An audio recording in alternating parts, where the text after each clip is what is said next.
Donc on a payé ton loyer, n'est-ce pas? Je louais une maison de 6 chambres avec 8 autres personnes pendant 2 ans. On avait tous une vingtaine d'années, on gagnait bien notre vie et on faisait la fête.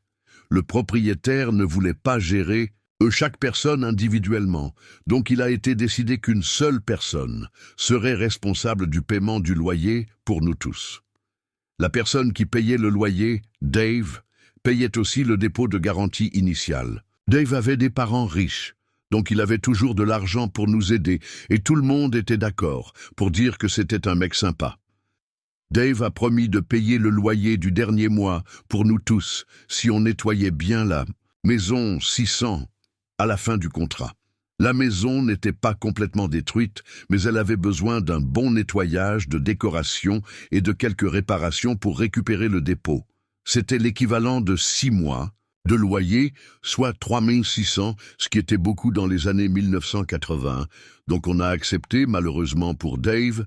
Il était parti quand le propriétaire est venu faire l'inspection initiale pour nous dire ce qu'il fallait faire pour récupérer le dépôt.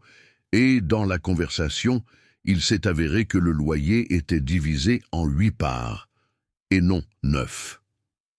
Dave vivait dans la maison gratuitement depuis 2 ans sans qu'on le sache. On a organisé une grosse fête pendant un long week-end. De l'alcool a été renversé et il y a même eu des batailles alimentaires à plusieurs reprises. On n'a rien mis pour les éboueurs pendant 2 semaines. On n'a rien nettoyé et on est tous partis la veille du retour de Dave, soit un jour avant l'état des lieux. Étonnamment, il a réussi à récupérer 400 du dépôt et a essayé de nous faire payer l'argent qu'on lui devait.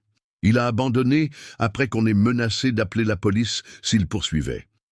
J'ai appris des années plus tard que nos actions ont complètement ruiné son projet de mettre de côté pour le dépôt de la maison qu'il voulait acheter avec notre argent.